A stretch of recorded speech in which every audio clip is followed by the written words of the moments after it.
We have the extra stuff. We have agenda and the minutes for the last meeting, so you should have that. And that's all we have in the folder anyway. And what happened to you? Your bills position? Yes. And I think there is a mass. Yeah, we have at least one folder.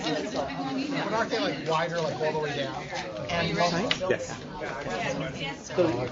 So please have them sign that. Oh, okay. I'm Chris. Yeah, except the board member. You have to have this thing.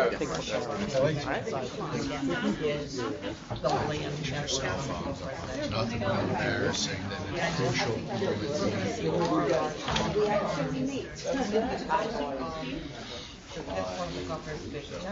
yeah, I gotta figure out how to change it. And with the growth of all of these,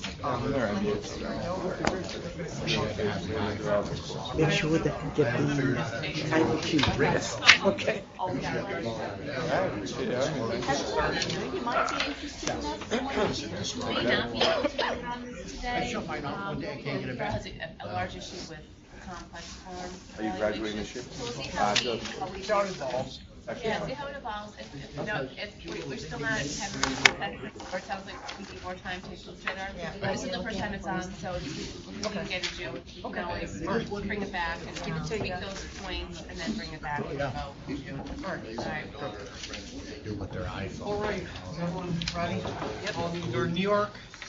You guys ready to call the meeting to order? Sure. Yep. Okay, very good. All right. I would like to call the April 3rd, 2013 meeting of the New York State Board of Real Estate Appraisers to order.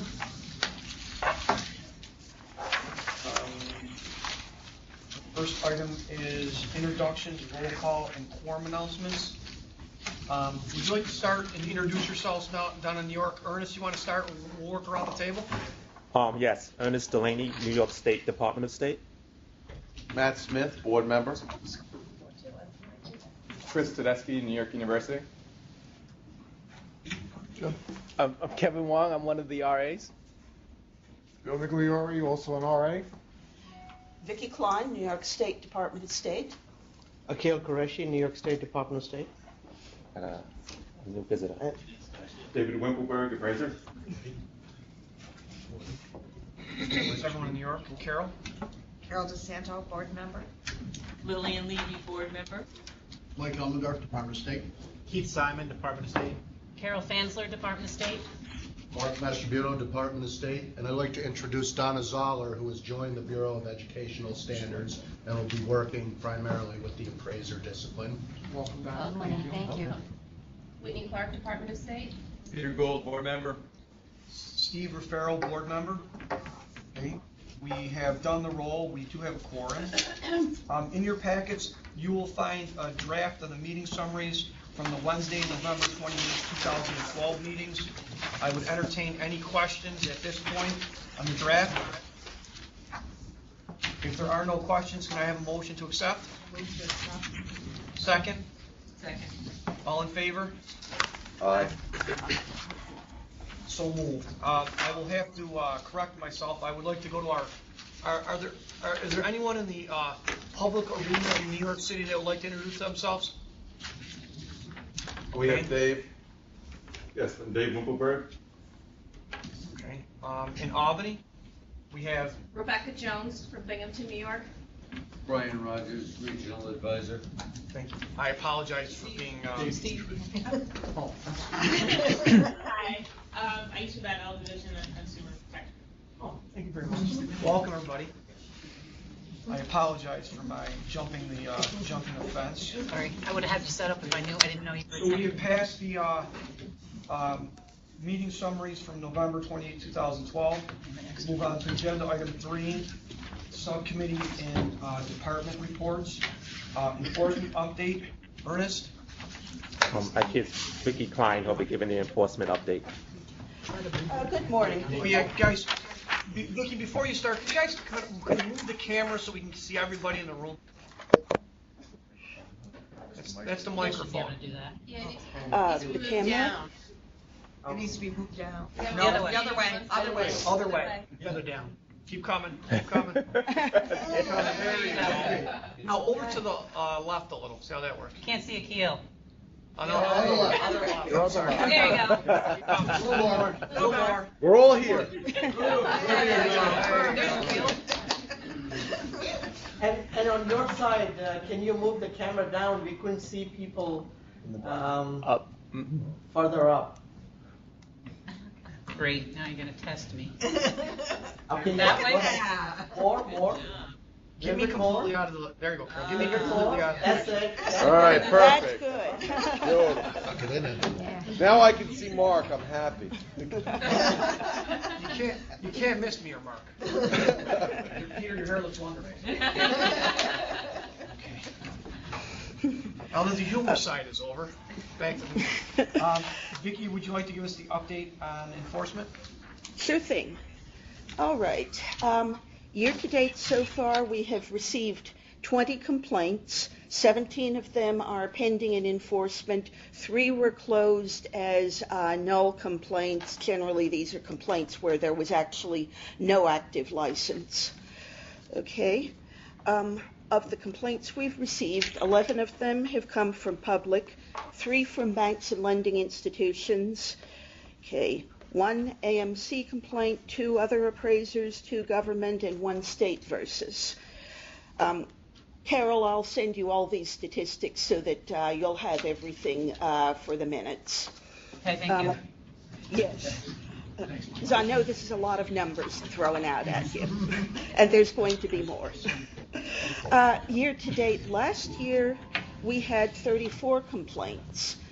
Of those, 15 were public, 9 bank and lending institutions, 1 AMC, 2 from other appraisers, 2 government, and 1 state versus. I don't at this point have any real explanation for why the numbers are down. It might be it's just an anomaly because we are only a few months into the year. Okay. We do currently have a total of 82 cases pending. That's 67 in enforcement and 21 with counsel. These statistics were all as of the 15th of March. I will say that overall in trends, the number of referrals that I'm seeing from banks, lending institutions, and AMCs does seem to be leveling off now. At the beginning of this time last year, we were receiving a lot more referrals, due, of course, to the mandatory reporting provision in Dodd-Frank. Okay. I have been asked also to announce in a matter that's related to enforcement that the appraisal subcommittee now has an active hotline. This went into effect on March 15th. It is reachable by phone or by email. And again, Carol, I'll give you the contact information for the purpose of the minutes. What it does do, it's a source where any member of the public, anyone using the website at all, really, can ascertain what would be the correct state agency with which they want to file a complaint. I put it through a dry run, and I found that you get a referral, obviously, to Department of State if you say that your complaint concerns a New York State transaction. And they will also refer you to the appropriate regulatory agency for a financial institution if there's a possibility that your complaint crosses over into, say, a matter of appraiser independence, where it could be that an institution could be implicated in as well as the appraiser. Anyway, as I say, this hotline went live. I don't think that we will have any way of knowing from an enforcement standpoint whether or not a particular complaint went through the hotline unless the complaining witness should tell us, because again, what they do is they simply refer us to a caller or a website visitor. They refer directly to the New York State website. Questions, anyone? Any questions on Vicky's report? The only question I have, I guess you're still having a problem with your having enough regional advisors to help you? The recurring problem, yes. And as always, if anyone has any referrals whom they'd like to send to either Ernest or me, we'd be more than happy to entertain anyone who'd be willing to come on board and do the work for us.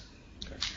I will say that the undersupply, added with that the factor that the regional advisors, of course, all have their own work and everyone's very busy, especially downstate, does unfortunately result in significant delays in our ability to pursue enforcement cases.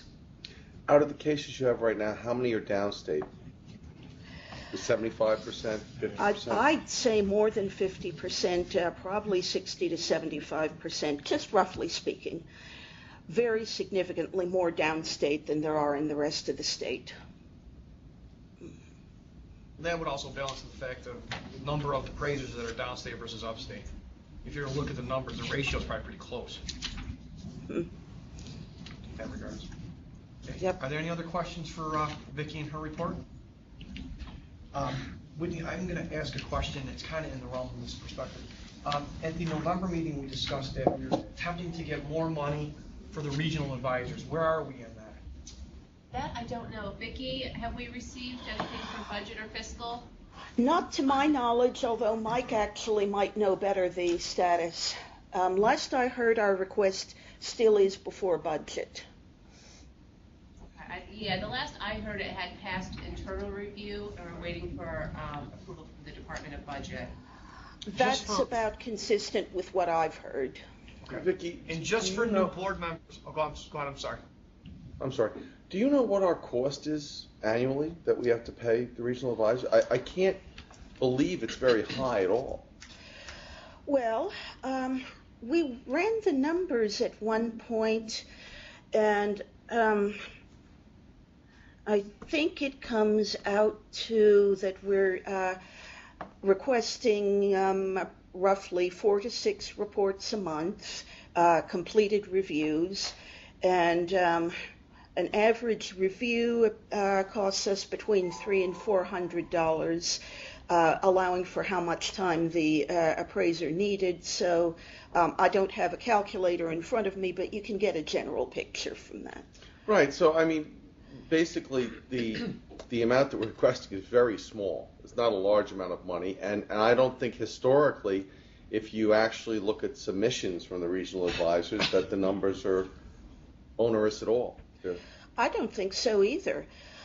And I can also tell you that in the course of researching to prepare our request, I found out that just about every other state pays substantially more than we do, which I'm sure comes as no particular surprise to anyone here. No. Vicki, for new board members, what's the base consulting price now for regional advisor? I mean, you're giving me the average on a case, on an overall case basis, but is there a minimal fee that we pay now? They charge on the basis of a per diem, and the rate is $100 a day. It can be broken down by half day or quarter day, so that when I say it's taking, Ernest? It's the cost is either a whole day or a half a day. A half a day. So it's $50 is, I guess, the minimum an appraiser can make working on one of our reviews. But we generally give them $100 for each full day they perform for us. And what's the request that we put in for the increase on a per diem basis? We're requesting $600 per completed job. Now, the hourly rate for the Department of State, for the DOT, Department of Transportation on Long Island, is $165 an hour. And the hourly rate with regards to county work in Nassau County is $175 an hour. And we're paying them $100 a day. And those are state level rates. And if you actually go to court and you're working privately, I know in New York and Long Island, you're getting paid between $400 to $600 an hour. So, that's why I think we are having a crossroads and a problem with that Of issue. course, because any professional, when faced with the question of doing his own work or her own work at full rate or our work at rate that's barely a step above them volunteering their time, of course they're going to give preference to their own work. Who wouldn't? Well, most people are doing it for the just giving back to the state. Absolutely. Here's, Ernest, here's a thought. Go ahead. I'm sorry, go ahead. I'm one of the regional advisors, and that's exactly how I feel. I mean, the money, it's a joke. I make more than that. Filling out the paperwork. Yeah, honestly, I've done some jobs months ago. I haven't filled out the form, simply because it's not worth my time. Honestly, I make more in an hour than I do for one of these jobs. So understood. I believe you. As you say. And, a lot of the fee appraisers, they're super busy with interest rates being where they are. So yeah, Sure. You're not going to get many advisors. Mm-hmm. Well, we're crossing our fingers for the increase. That's all we can say about it, really. You really put the point on the topic. Ernest, here's a suggestion that's come through some of the channels and some of the people that I've discussed. I was in Buffalo not that long ago talking to somebody. Have we ever entertained the fact of giving experience credits or educational credits for doing regional reviewing? Since the state doesn't have money, maybe we can give out experience credits for when you renew your license. CE credit. That's a great idea. Yeah. That's a great idea. Wait, again, I think you need to include Mark on the conversation. That makes a lot of sense. See, Steve, that's why you're chair. Anything of that nature would have to get approval from the appraisal subcommittee regarding education and experience, because they have specific requirements that have to be met. Okay. Well, then there's a possibility. There is a possibility. Let's reach out to Jenny and float the idea and see. You may need to coordinate it with other states as well, because most of us have multiple licenses within other states. Mm. Commercial. Can you actually repeat that so that they can hear? Maybe we can get credit for coming to board meetings. Some states and different boards do get credit for that. Well, actually, Not necessarily appraisals. I know. This is not uncommon. The Appraisal Institute nationally does award people. If they serve nationally, they get so many credits. If they serve regionally, they get so many credits. And if they serve locally, they get so many credits. And I think it adds up to we're required to have 100 hours per cycle, and I think we get about 35 hours if we serve in all three tiers. If we did the same type of thing here with the state, that would be, I think, a great way of maybe, rather than dollars, allowing our state licensees to get hours for their 2-year cycle would be a wonderful way of doing it. And they probably should get it for their service. Designation credits? Are you talking about designation credits? Well, actually, with the Institute, it's hours. If you're designated, you need so many hours to keep your designation. It's 100 per 5 years. The state is 28 hours per 2 years. Right. So. I think it's definitely, and I think we kind of start opening up that bridge a little bit with having some discussions with the subcommittee. And if we can do it with regional advisors, maybe we can go and take the next step and look at what other institutes are doing or other states are doing, and maybe start to implement some of that. That also might help with retention of board members, retention of regional advisors. And to be honest with you, from a perspective, we do get an education here. Because all of us gather, we have different ideas and thoughts. We move things forward, so you really do learn about things that are moving on the forefront of the appraisal occupation. So no, I agree it's definitely with you. something we should look into. Yeah. Mark is going to call Jenny Tidwell, our contact at the appraisal subcommittee, and ask for her input. Okay, very good. Vicki, great report. Thank you. You're welcome. Okay, if there are any other questions or comments, about enforcement updates. I will then go to section 3B, appraisal management companies and mandatory licensing. Carol DeSano and Becky Jones have been working diligently, Skyping and driving and making me answer the phone in my dining room in the middle of the night to move this very important issue forward. So I'm going to defer to Carol for an update on that. Carol. We've had numerous meetings, both face-to-face and using FaceTime, and we've been to Albany a few times to meet with Whitney. We have done an enormous amount of research from surrounding states and from the Appraisal Institute, and we have put together our proposal, and it is with Whitney for review at this point. Hopefully the draft will be out to the board members in the near future. Our hope is to have it out prior to the June meeting so that it can be reviewed by all the board members, and we may even be able to act on it at the June meeting. That is for the AMC license law. We are just beginning the process on the mandatory licensing law. We have a plan in place, which we've worked on. We are looking at the prior legislation that for mandatory licensing in the U.S. JIC. We also are looking at all of the contiguous states' mandatory licensing laws so that we can look at them for ease of reciprocity. And Whitney suggested today that we also look at Florida and California, so we will pull those up and add them to our review process prior to making recommendations to move forward. Okay. Are there any questions from New York of Carol for the appraisal management legislation or mandatory licensing? No. Anybody in Albany? I have one question, Steve. Sure. So, I know, I've been on this board a few years, and we've been dealing with mandatory licensing every year. I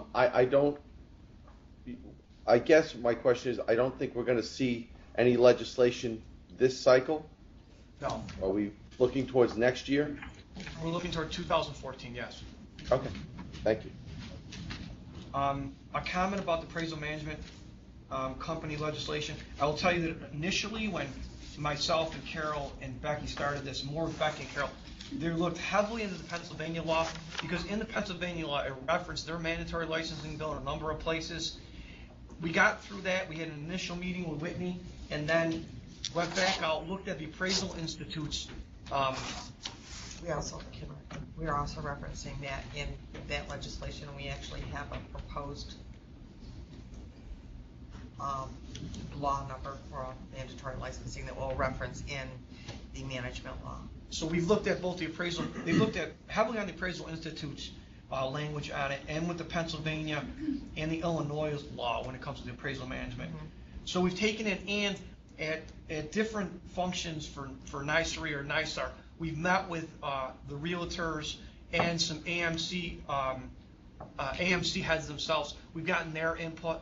So it's been an open dialogue, not just with the appraisers, but with the lenders and with the realtors. So encompassing all that, we're hoping at the end of the day, there'll be enough in it for everybody where we shouldn't get a lot of pushback. Okay. Good. All right, very good. Okay, moving on. Federal trainee standards and reciprocity. That's me, Steve. That's Whitney Clark. Yeah, and this is just an update. As you know, the first set of new federal requirements takes place on July 1st of this year, and that's for the supervising appraisers and trainee appraisers, and an update to our reciprocity regulations. We're on target to meet the deadline. Our change to the statute has been submitted as a departmental bill proposal, and the regulatory change received approval from the Governor's Office and Department of Budget last week. So it's going to be published in the April 17th edition of the State Register for public comments. The comment period ends on June 1st. So at our June 5th meeting, we're going to be discussing any public comments that we received and voting, hopefully to adopt, so that we can have the rules in place by July 1st. Okay. Any Sure. questions or comments from New York? No. On Whitney's report? Any questions or comments from anybody in Albany? Okay. That being said, moving on to number 3, under action items, Carol had dispersed to everybody the suggested appraisal log changes. I'm going to defer to Matt on this. Matt, if you could handle this. Matt and his subcommittee down in the city really took a deep look at the required changes. We reviewed them here. There are some questions. I don't have any. I thought it was well done. Matt, would you like to discuss this? Sure. I have a large staff where I have a lot of people that are coming up through the ranks. So they've been filling out their appraisal experience logs. And they suggested areas where they thought the log wasn't necessarily fair and where they thought they should receive more points. And you'll see the page that you have in front of you is highlighted in yellow where we made the various changes. We changed 4 categories and increased the hours. We also added 2 new categories in the residential area. And Dave was instrumental, Wimpelberg, one time at a meeting here, stating that when you're dealing with complex residential single-family dwellings, which we happen to have a lot downstate, but that doesn't mean that they don't exist upstate as well. There certainly should be a better way of categorizing the hours that you put into those jobs. So these are the changes that we made. I think they're better than the way we had it. We also fixed one area under commercial where we added large warehouses into that, just to clarify some of the categorizing of the experience credits. If you have any questions, feel free to ask. I do have something that I'd like to add. Being from the upstate area and in a more rural area, I did not see where complex farms were addressed in this, especially because it's a growing business in New York State.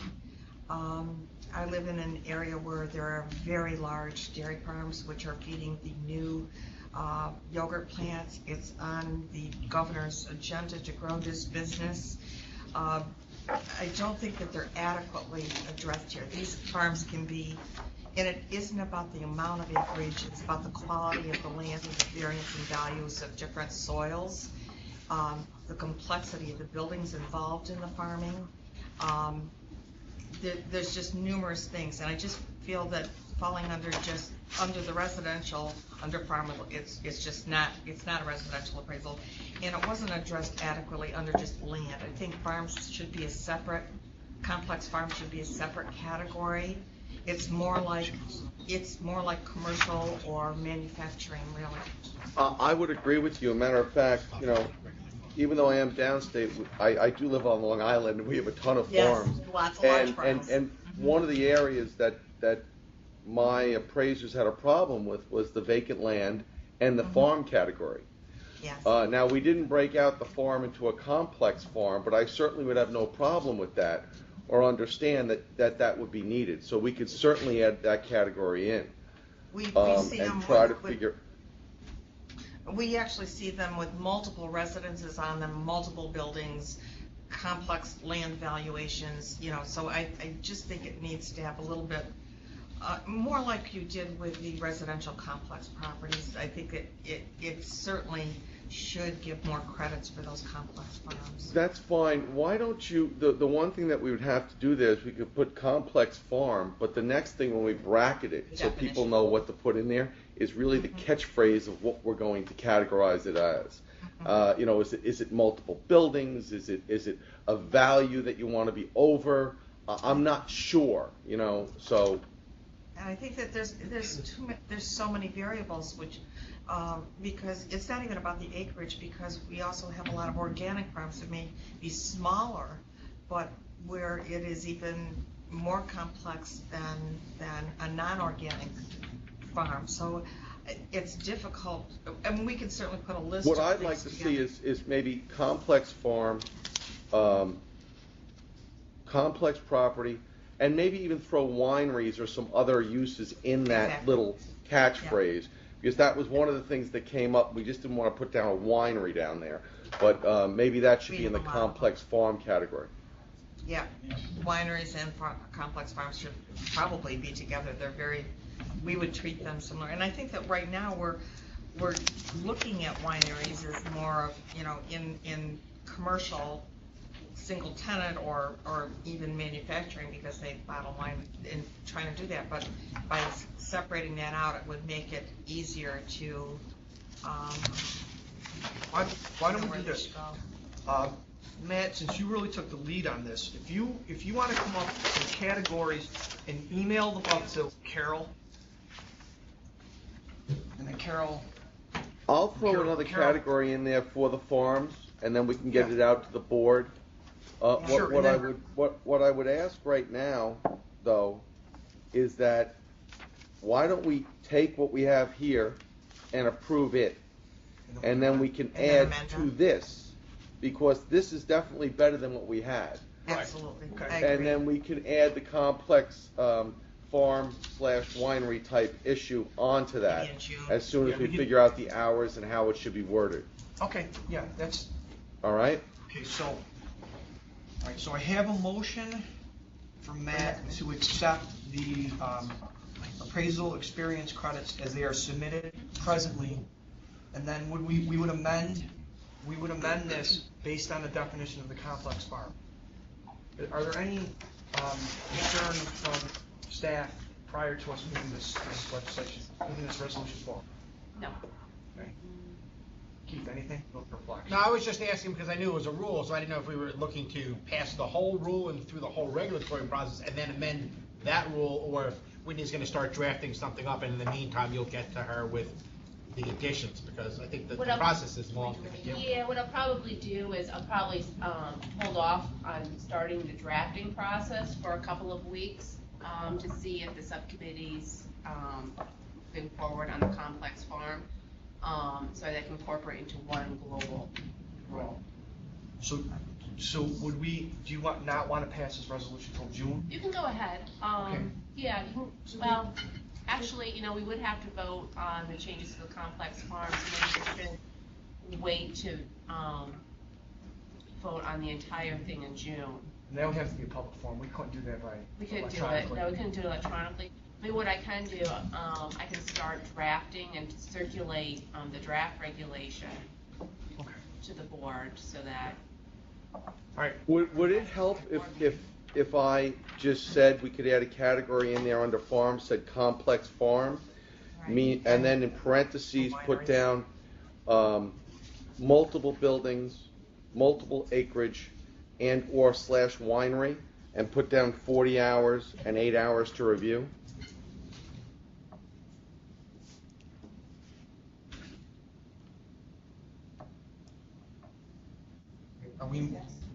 Wait, let me make sure I have it. Matt, could you please repeat that definition for me? Sure. Complex farms, multiple buildings, large acreage, /winery properties, and under prospective hours, 40, and review hours, 8. Matt, can I make a suggestion? Mm-hmm. Why don't you say, instead of wineries, which is rather narrow, why don't you say processing operations? Because there's wineries, I like that. there's juice plants. Perfect. And some people have apple orchards, Yes. I've heard that, yeah. No, you're right. That's a good point, Peter. I like that. Absolutely, good point. Now, are you concerned about soil, like a rich soil versus Well, a bad soil? That's part of the analysis with a complex farm. Do you want to put mixed soil? I don't think you have to put that on.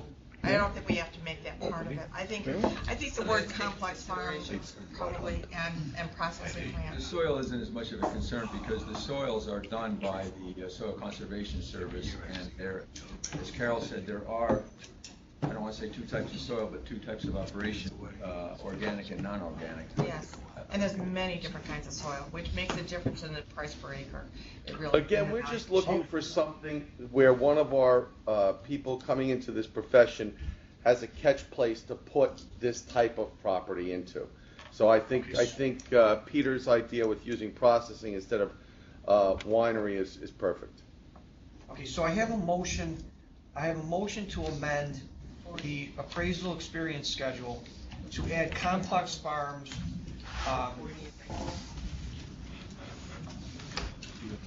processing operations, acreage size, multiple buildings, with a prospective hours of 40 and a prospective review of 8. Do I have a Correct. second on the motion? Second. I have a second from Peter. All in favor? Aye. Opposed? Okay. So the amendment to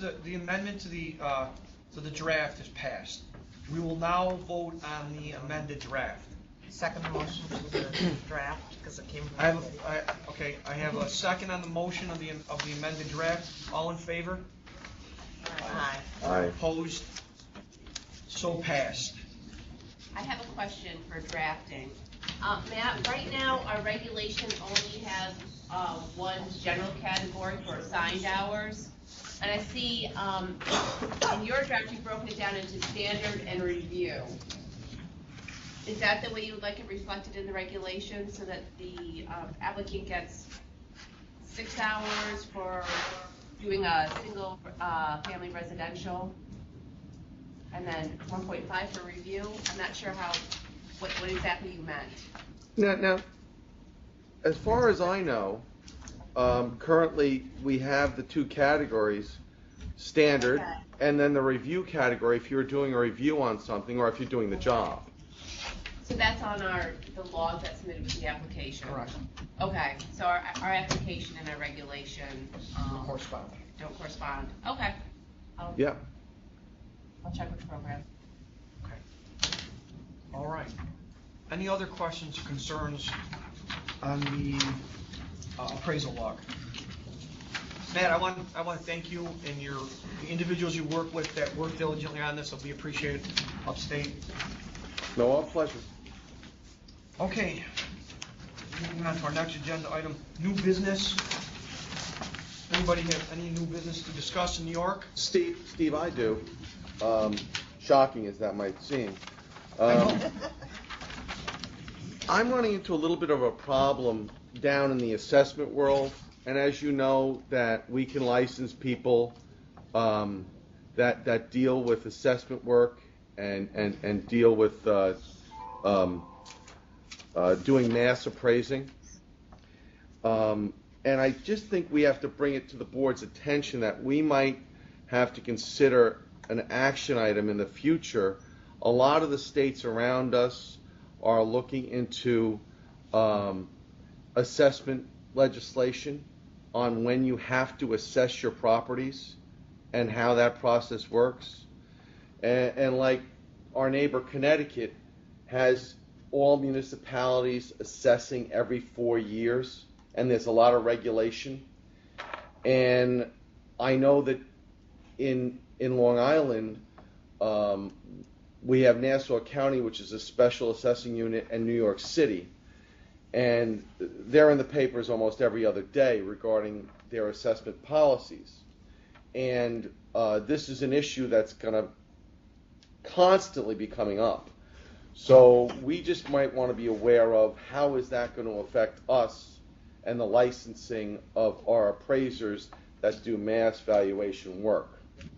So I'm just bringing it to your attention. I don't necessarily think there has to be an action item, but I know it's going to become an issue in the future, and there's probably going to be a state law, I'm sure, in the future regarding how assessing works, and it happens to deal with valuations.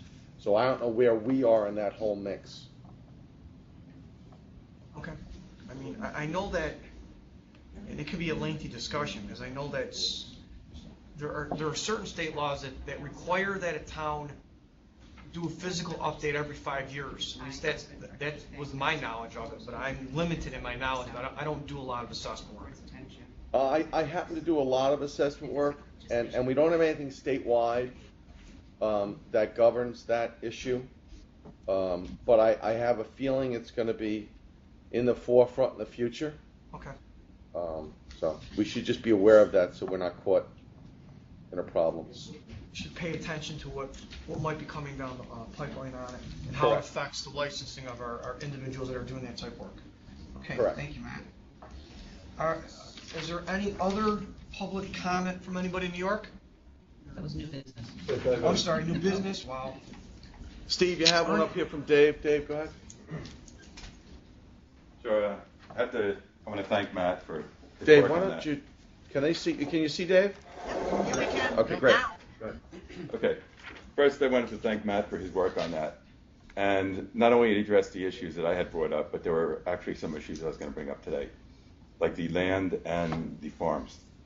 Because I've appraised quite a few farms. Down here we have highest and best issues. They end up being subdivision analysis. And the 18 hours is just not enough. So, thank you for addressing that. I also had a question about the review experience.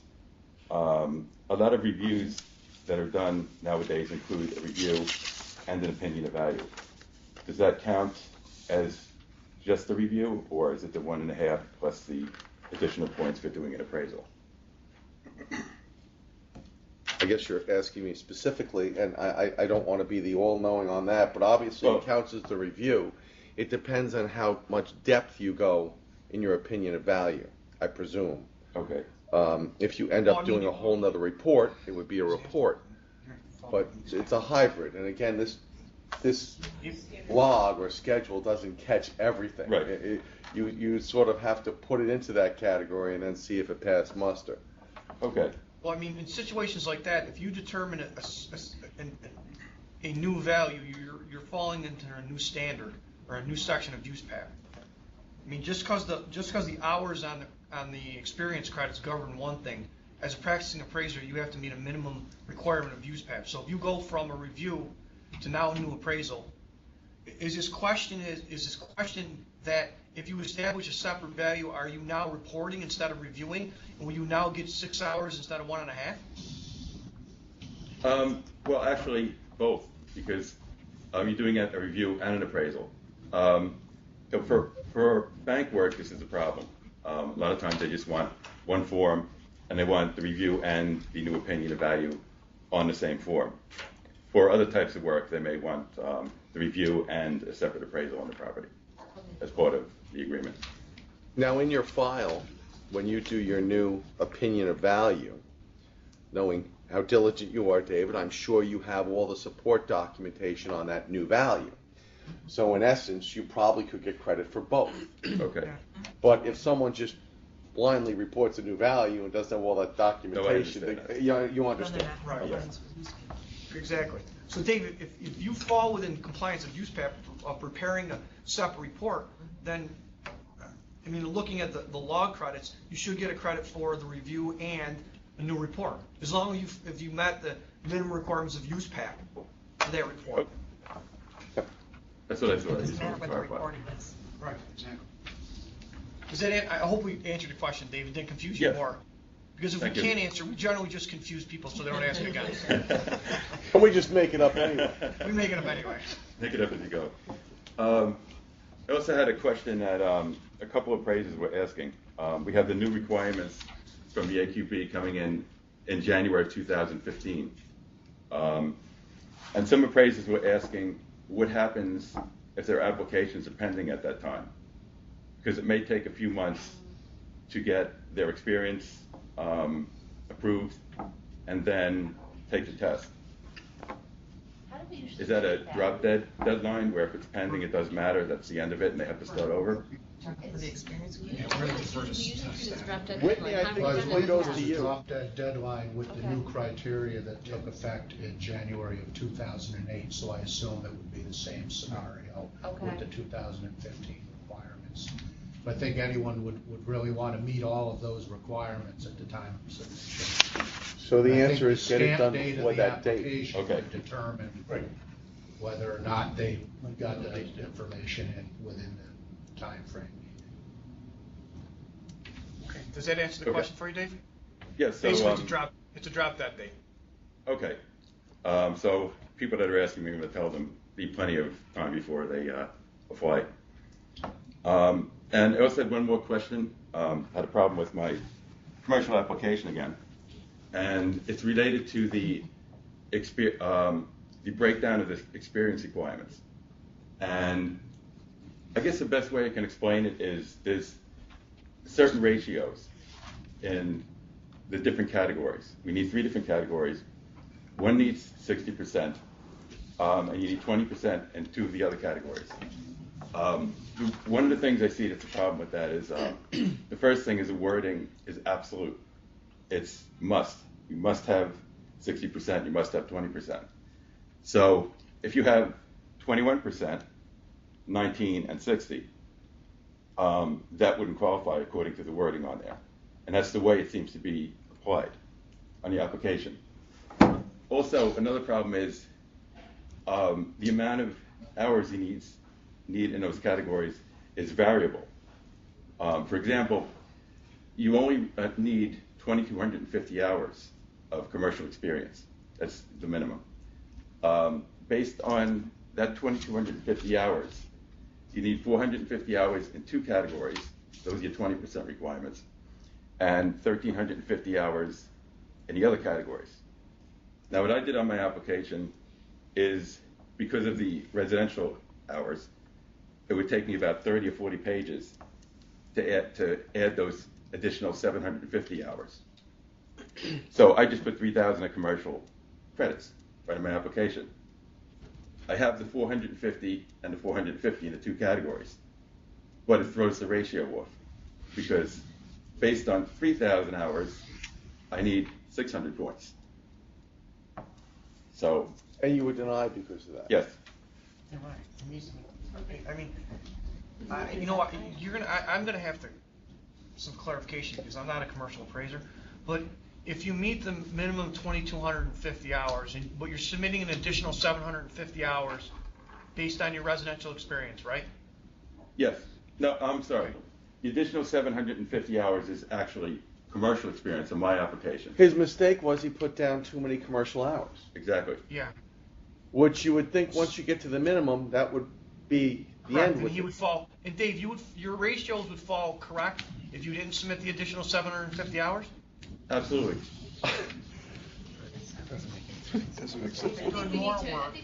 Where's the logic in that? Yeah, Dave, I think, you know what? I think we need to have someone look at your individual application because that doesn't make any sense.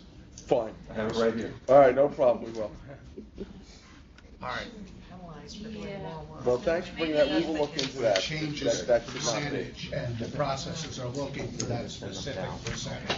So if you do But in reality, indicate in the more field, experience than required, that's not how I know that it's been suggested in the past to applicants that they only submit the amount of appraisal experience. Up to a maximum of a Exactly. certain number. Anything in addition to that changes the percentages.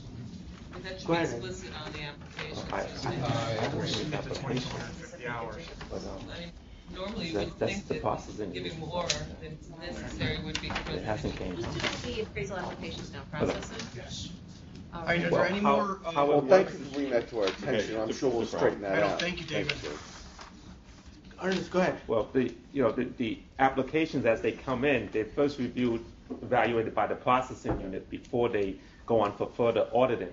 I handle the auditing, but I haven't seen your application yet. But I'll be willing to take a look at it and also talk with the processing unit to understand what he needs to change or do in order to have his application accepted and processed.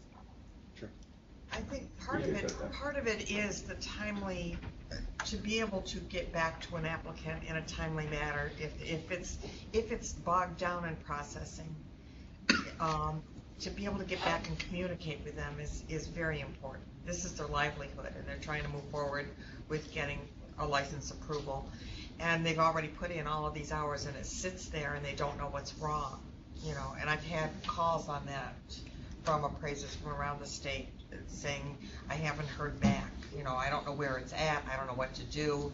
And if there's any way that can be communicated back in a timely manner when instead of sitting there and then not knowing. They can't move forward. It's stuck. So, and that's what I'm getting from appraisers when they call in and say, what do I do? So something can be done about that, communicating back to processing, that when there is something, if they communicate back to that applicant in a timely manner and say, this is, the hours aren't adding up, and giving them a place where they can go, other than waiting for the next board meeting to come and be able to present their case. The board meeting is not the venue to discuss. Correct. Yeah, it's not the venue. No, they don't know where to go. They can contact processing. We have an info email address. We have contact information. I'll be more than happy to check with processing and see if there is a backlog. I don't believe there is, but I'll check. Thank you, Mike. Oh, I just have one more comment. It does take quite a while. My application took 6 weeks to get back to me.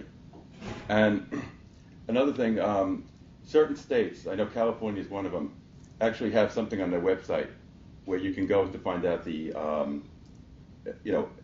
where your pending application is.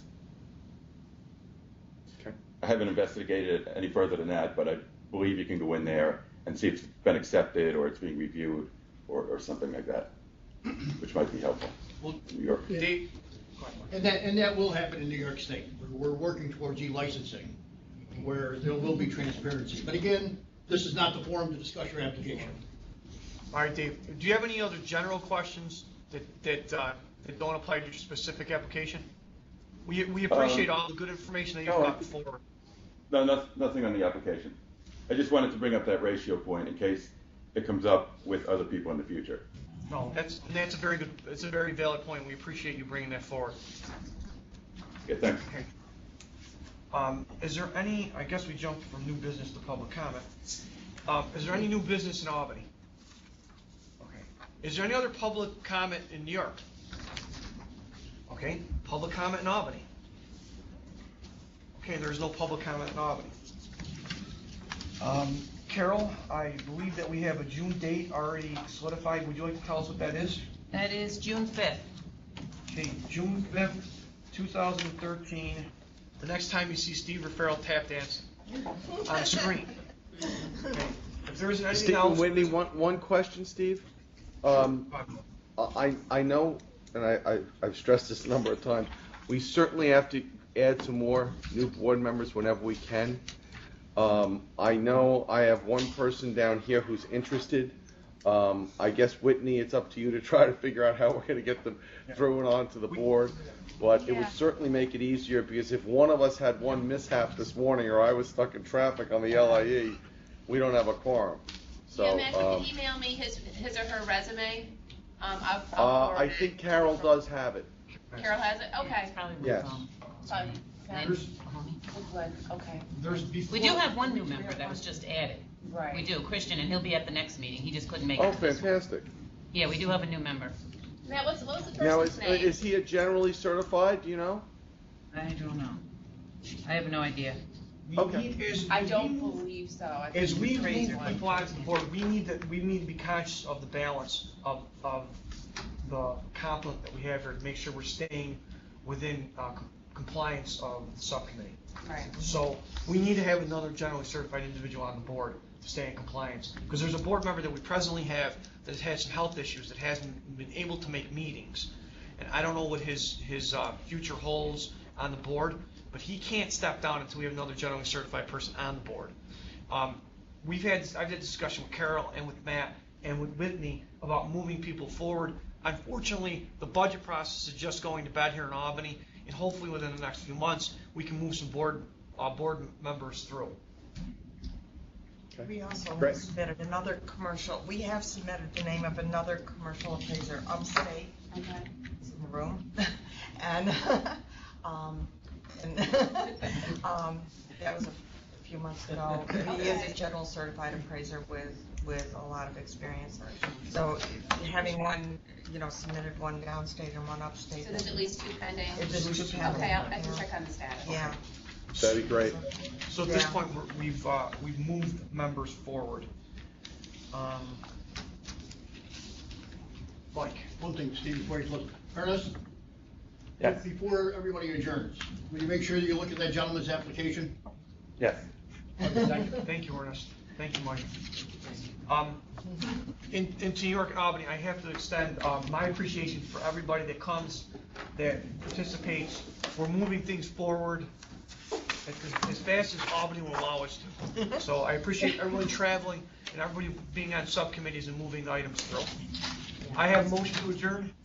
Motion to adjourn. Second. Meeting adjourned. Thank you, New York. Thank you. I'll see you guys in June. I'll be down there.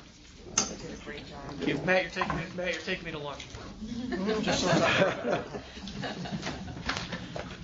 Good to see you. Are you going to be down here for the June? Stay safe.